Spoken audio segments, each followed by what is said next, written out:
Hey guys, learn A to Z stock market के channel पर आप सभी का स्वागत है। दोस्तों, आज मैं बात करने वाला हूं इस कंपनी के ऊपर। ये कंपनी का आईपीओ 13 तारीख को ओपन होने वाला है। कंपनी का नाम है ओसवाल पंप। ये वो कंपनी और इस कंपनी का आईपीओ 13 तारीख को ओपन हो जाएगा अप्लाई करने के लिए। तो हम इस वीडियो के अंदर इस कंपनी के ऊपर फुल रिव्यू करेंगे कि इस कंपनी के आईपीओ में अप्लाई करे या ना करे, और करे भी तो लॉन्ग टर्म का व्यू रखे या शॉर्ट टर्म का। और अगर ये आईपीओ अगर अप्लाई करे और ओपन होता है तो क्या ये पॉजिटिव में ओपन होगा या नेगेटिव में ओपन होगा, हम इस पर फुल रिव्यू करेंगे।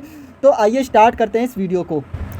तो दोस्तों, पहले हम इस कंपनी का बिज़नेस जान लेते हैं कि कंपनी किस तरीके का बिज़नेस करती है। तो ये जो कंपनी है ये 2003 में स्टार्ट हुई थी ये कंपनी, और 2003 से अभी के टाइम में देखा जाए तो ये बहुत ही फास्ट ग्रोइंग कंपनी है। ये जो कंपनी है, जैसे कि इसके नाम से ही पता चल रहा होगा, ओसवाल पंप, यानी ये पंप के अंदर काम करती है। और देखा जाए तो इस कंपनी के पास 1000 से भी ज़्यादा प्रोडक्ट वेरिएंट्स है इस कंपनी के पास। वहीं पे ये जो कंपनी है ये ऑल ओवर इंडिया के अंदर अपने प्रोडक्ट को बेचती है, और तो और 17 से ज़्यादा कंट्रीज़ के अंदर ये अपने प्रोडक्ट को एक्सपोर्ट भी करती है। उसके साथ साथ इसका एक फ्यूचर प्लान है जो कि ये जल्द ही उसको कंप्लीट भी कर देगा। इस कंपनी का कहना है कि कम से कम ये 50 कंट्रीज़ से भी ज़्यादा, मतलब 50 कंट्रीज़ का इन्होंने टारगेट ले रखा है कि जल्दी ये फ्यूचर में ये 50 कंट्रीज़ के अंदर अपने प्रोडक्ट को एक्सपोर्ट करना चालू कर देंगे। वहीं पे इस कंपनी के पास इंडिया के अंदर ऑल ओवर 200 से ज़्यादा 2000 से ज़्यादा डीलर्स है इस कंपनी के पास। ये जो कंपनी है इंडिया के अंदर बहुत बड़े लेवल में पंप मैन्युफैक्चरिंग करती है कंपनी। और तो और इस कंपनी का अगर देखा जाए कि ये कंपनी किस किस सेक्टर के लिए ये पंप बनाती है, तो यहाँ पर आपको देखने को मिलेगा ये कंपनी इस कंपनी के पास डोमेस्टिक रेंज के लिए पंप है, मतलब डोमेस्टिक के अंदर जो पंप यूज़ किए जाते हैं वो है। वहीं पे इंडस्ट्री में जो यूज़ किए जाते हैं पंप वो है। वहीं पे ये एग्रीकल्चर में जो पंप यूज़ किए जाते हैं वो उसके बहुत सारे रेंज है, प्रोडक्ट रेंज है इस कंपनी के पास। वहीं पे अगर आप यहाँ पे देखेंगे सोलर पंप्स भी है, वहीं पे इंटरनेशनल रेंज भी है इस कंपनी के पास जो पंप्स के होते हैं, ठीक है। तो इसके पास काफ़ी सारे पंप्स के अंदर वेरिएशन है, और बहुत ज़्यादा ही इसके पास कंपनी के पास प्रोडक्ट रेंज है इस कंपनी के पास पंप्स के अंदर। वहीं पर ये कंपनी जो है ये पंप में यूज़ होने वाले जो वायर है उसको भी मैन्युफैक्चरिंग करती है, वो भी उसके साथ ये सेल करती है। तो ये कंपनी जो है पंप के अंदर बहुत बड़े लेवल में काम करती है, वो भी इंडिया के अंदर तो करती है, वो इंडिया के बाहर भी करती है, ठीक है। तो ये कंपनी जो है पूरी तरीके से पंप के अंदर, और तो सबसे बड़ी बात है कि गवर्नमेंट के साथ मिलकर ये काम कर रही है ये पंप। अभी जो गांव में आपने सुना होगा कुछ टाइम पहले कि गवर्नमेंट जो है गांव में पंप डिस्ट्रीब्यूट कर रही थी, कई ग्रामीण इलाकों में पंप सेल मतलब डिस्ट्रीब्यूट की है, किसानों को लगवाया है। तो ये गवर्नमेंट के थ्रू लगता है। तो इस कंपनी को गवर्नमेंट से भी कई सारे ऑर्डर्स मिलते हैं इस कंपनी को। तो ये तो कंपनी के ऊपर था कि कंपनी क्या काम करती है, कंपनी कैसा है, ठीक है। तो आप चलते डायरेक्ट हम इस आईपीओ को भी डिटेल्स को भी समझते हैं कि एक आईपीओ की किस तरीके का आईपीओ कब तक ओपन हो, कैसे ओपन होगा। तो आईपीओ डिटेल्स को देखते हैं हम। तो यहाँ पे जो आईपीओ है ये 13 तारीख को ओपन हो जाएगा अप्लाई करने के लिए। 17 तारीख को लास्ट अप्लाई डेट होगा। अगर मैं इशू प्राइस की बात करूँ तो यहाँ पे 584 से 614 रुपये पर शेयर रखा गया है। ओसवाल पंप के आईपीओ की बात करें तो ये बीएससी और एनएससी दोनों पर लिस्ट होगा। और तो और यहाँ पे रिटेलर कोटे की बात करें तो 35% रिटेलर के लिए आरक्षण दिया गया है इसके अंदर। वहीं पे अगर इशू साइज़ की बात करें तो 1387.34 करोड़ रखा गया है। फेस वैल्यू की बात करूँ तो ₹1 पर इक्विटी शेयर रखा गया है। ऑलरेडी इसको 10 पार्ट में इसको स्प्लिट कर दिया गया है पहले ही, आईपीओ लिस्ट होने से पहले। तो इसलिए ₹1 पर इक्विटी शेयर इस टाइम अभी दिखा रहा है इसका फेस वैल्यू। वहीं पे जो प्रमोटर होल्डिंग है वो आईपीओ लिस्टिंग से पहले 99.88% होंगे इसके अंदर। लिस्टिंग के बाद का इसमें होल्डिंग नहीं रखा गया है अभी कि लिस्टिंग के बाद प्रमोटर्स के होल्डिंग कितने होंगे। जब 17 तारीख को लास्ट अप्लाई डेट होगा उसके बाद 18 से 19 तारीख में आपको ये इन्फॉर्म कर दिया जाएगा कि आईपीओ आपको अलॉटमेंट मिला है या नहीं मिला इस आईपीओ का। अगर आपको आईपीओ नहीं मिला होगा तो आपके डीमेट अकाउंट में आपके पैसे रिफंड कर दिए जाएंगे 19 तारीख तक। वहीं पर अगर आपको आईपीओ ये मिल गया होगा तो आपके डीमेट अकाउंट में ये शो होने लगेगा ये आईपीओ। और अगर लिस्टिंग की बात करें तो ये आईपीओ 20 तारीख को मार्केट में लिस्ट हो जाएगा। ओसवाल पंप के आईपीओ का जो इशू प्राइस रखा गया है वो 584 से 614 रुपये रखा गया पर शेयर, जिसमें एक लोट के अंदर आपको 24 शेयर मिलेंगे। वहीं पे ये एक लोट 14,736 रुपये का होगा एक लोट। अगर मैं ओसवाल पंप के लास्ट 2 से 3 साल के फाइनेंशियल डेटा की बात करूं तो यहाँ पे आप देखेंगे जो कंपनी का एसेट्स है वो मार्च 2022 में 221 करोड़ के आसपास था। वहीं पे ये दिसंबर 2024 में बढ़कर ये 1096 करोड़ के आसपास आ गया। तो देखा जाए तो जो कंपनी का जो एसेट्स है वो हर साल कंपनी का एसेट्स बढ़ा है।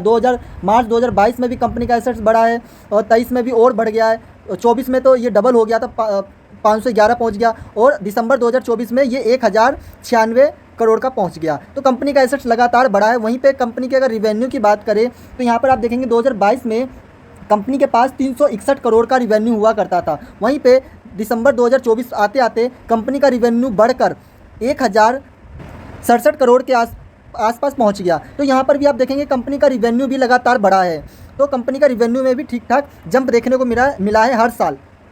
अगर मैं कंपनी के प्रॉफिट की बात करूं, प्रॉफिट आफ्टर टैक्स की, तो यहाँ पर आप देखेंगे कि 2022 में जहाँ कंपनी सिर्फ 16 करोड़ से 17 करोड़ के आसपास का प्रॉफिट जनरेट करती थी, वहीं पे आज के टाइम में दिसंबर 2024 जो लास्ट डेटा दिया गया है, इसके अकॉर्डिंग दिसंबर 2024 में ये कंपनी का जो प्रॉफिट अब बढ़कर 616 करोड़ के आसपास पहुँच गया। तो कहाँ कंपनी 16-17 करोड़ ही कमाती थी, वहाँ पर आज कंपनी जो है 216 करोड़ का प्रॉफिट कर रही है, प्रॉफिट आफ्टर टैक्स में अगर देखा जाए तो कंपनी जो है लगातार काफ़ी अच्छा कंपनी ने प्रॉफिट किए और अपने आप को काफ़ी अच्छा इम्प्रूव करते हुए गई है कंपनी। यहाँ पे हमें पता चलता है इससे।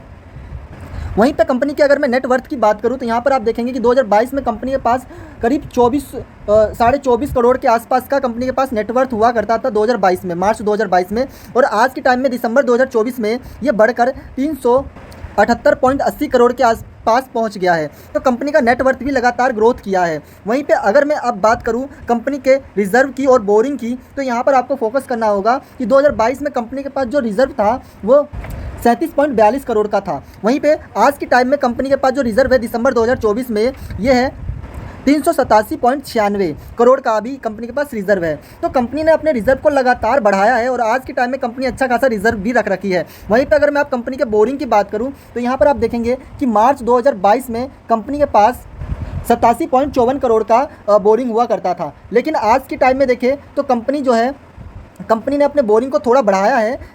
आज के टाइम में मतलब दिसंबर 2024 में कंपनी के पास जो अभी बोरिंग है करंट में वो 346.30 करोड़ का बोरिंग है, लेकिन वहीं पे जो रिज़र्व है कंपनी के पास 388 के आसपास कंपनी का भी रिज़र्व है। वहीं पे तो यहाँ पे आप अगर नोटिस करेंगे कि कंपनी के पास जो रिज़र्व उसके बोरिंग से ज़्यादा है, ठीक है। तो अपने इस रिजर्व से कंपनी अपने इस बोरिंग को कभी भी ख़त्म कर सकता है, लेकिन कंपनी के पास यहाँ पे एक चीज़ फोकस में की जाए तो यहाँ पे कंपनी का रिजर्व ठीक ठाक है, लेकिन बोरिंग भी है तो बोरिंग अपना इससे मेंटेन कर लेगा। और तो और कंपनी जो लगातार प्रॉफिट की है, कंपनी लगातार प्रॉफिट कर रही है और अच्छे खासे मार्जिन से प्रॉफिट कर रही है कंपनी। और जैसा कि हमने अभी स्टार्टिंग में मैंने कंपनी के बारे में जब बताया था कि कंपनी 2003 में स्टार्ट हुई थी, ठीक है। तो आज तब से लेकर आज तक अगर कहा जाए तो कंपनी बहुत ही तेज़ी से ग्रोथ की है, कंपनी बहुत ही फास्ट ग्रोइंग की है, ठीक है।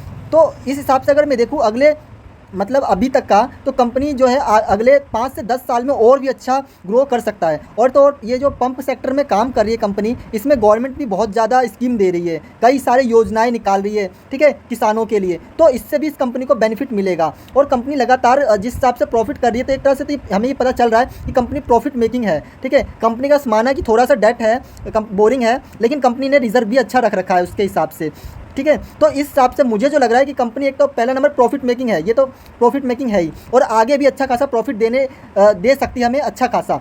वहीं पे अगर मैं आईपीओ लिस्टिंग की बात करूं, जब आईपीओ लिस्ट होगा तो किस हिसाब से लिस्ट होना चाहिए, तो पहला नंबर कंपनी का जो आईपीओ लिस्ट होगा वो पॉजिटिव में ही ओपन होना चाहिए आईपीओ। और तो और ये अगर मैं बात करूं कि लिस्टिंग कितने % का हमें गेन देगा, तो कंपनी जो है करीब 25% से ऊपर ही खुलना चाहिए। जो मेरा मिनिमम है वो 25% है और 25% से ऊपर ही जाकर ये खुलना चाहिए। और मैक्सिमम की बात करूँ तो 25 से ये 40% के आसपास रिटर्न निकालना चाहिए जब लिस्टिंग होगा, ठीक है। तो इसमें आपको ज़रूर अप्लाई करना है, इस आईपीओ में आपको ज़रूर अप्लाई करना चाहिए और लॉन्ग टर्म का व्यू रखना चाहिए, क्योंकि ये जो कंपनी है ये लॉन्ग टर्म पर्पज़ से बहुत ही अच्छा है और शॉर्ट टर्म के लिए भी बेटर है, ठीक है। तो आप लॉन्ग टर्म और शॉर्ट टर्म दोनों के लिए इस आईपीओ में अप्लाई कर सकते हो। और अगर बाई चांस ये आईपीओ आपको मिलता है तो मेरे अकॉर्डिंग आपको लॉन्ग टर्म के लिए ज़रूर सोचना चाहिए एक बार। बाकी अपने एक बार फाइनेंशियल एडवाइस से ज़रूर बात करिएगा, क्या मुझे इस आईपीओ को अप्लाई करना चाहिए नहीं करना चाहिए, और मिल जाए तो उसके बाद क्या मुझे इसको रखना चाहिए या नहीं रखना चाहिए, ठीक है, या जल्दी बेचकर इसमें से निकलना चाहिए। तो अपने एक बार फाइनेंशियल एडवाइस से ज़रूर बात करिएगा। मेरे अकॉर्डिंग इस कंपनी के आईपीओ में ज़रूर अप्लाई करना चाहिए, और ये जो आईपीओ आपको 25% से लेकर 40% के आसपास का रिटर्न निकालकर आराम से आपको दे सकती है। तो मिलते हैं नेक्स्ट वीडियो में। Okay, bye.